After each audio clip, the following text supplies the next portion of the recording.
Alright, so I'm about to feed my guinea pigs. And I got a fourth guinea pig named Kiki. The previous owner named her Kiki. And she's right over there, you can see her. She's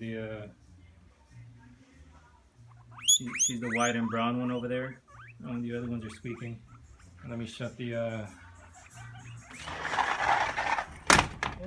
because they're over there playing some weird music. Oh yeah. So I'm gonna give this little bit of lettuce to Kiki. Right here, come over here. Here, you see your food? And let me feed the other ones. Hey, get over here. Hey. Yep, that's what they do. They take the food and they run with it. Alright, so as soon as I got Kiki, I cut her nails. And I removed, any poop she may have had on her feet or on her, anywhere else. She had like a little board stuck to her hair, like her backside. So I clipped that off with a pair of scissors. So I did trim her hair, any areas that, had a bunch of poop on it, I just trimmed it. It's just a lot easier. And besides, the hair grows back, so it doesn't really matter. So I also gave her vitamin C in case she never, had any vitamin C. I gave her a drop of that.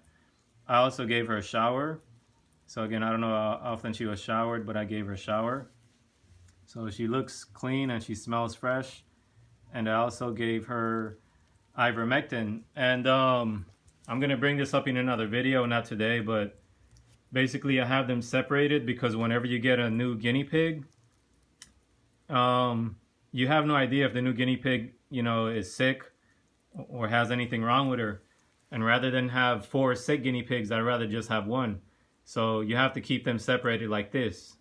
How long you keep them separated, that I can't say, but basically if you put your guinea pig, if you put the new one in with the older ones, they basically start to fight. It's like letting a stranger into your house, You're going to fight over the food and, who's this person, why are they sleeping in my bed? Why are they, taking a dump in my toilet? So that's the reason that, again, just like humans, guinea pigs are like humans. You put a brand new one, a stranger, into their house, they're going to want to fight, they're going to want to argue. So you can't do that. You have to make them get used to one another, adjust to one another. So that's the reason they're separated like this. I have them in 2 separate cages. I have Kiki inside a smaller cage, and I have the other ones in a bigger cage. And basically I put them next to one another so they can hear each other's, sounds, and they can look at each other, but they can't, bite each other or whatever, fight with each other. So that's why they're separated like this. And I plan on keeping them like this for, I don't know, a few more days. And then after that, to introduce them to one another, to make them meet for the first time. What I'm going to do is put them, new location that they haven't been, like for example, the kitchen.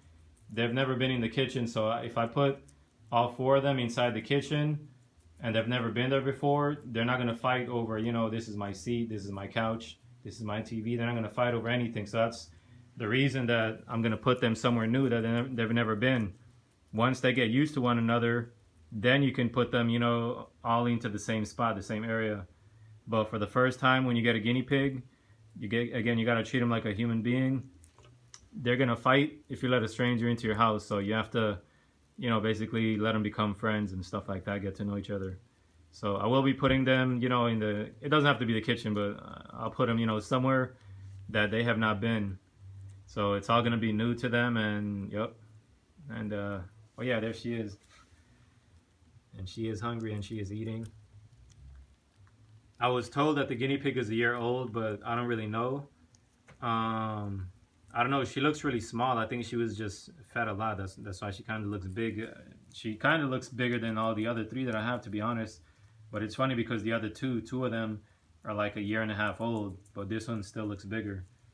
But when I pick her up, she doesn't really weigh a lot, to be honest, and she's pretty skinny. What makes her look so big is actually the hair on her. If you notice, these don't have hair.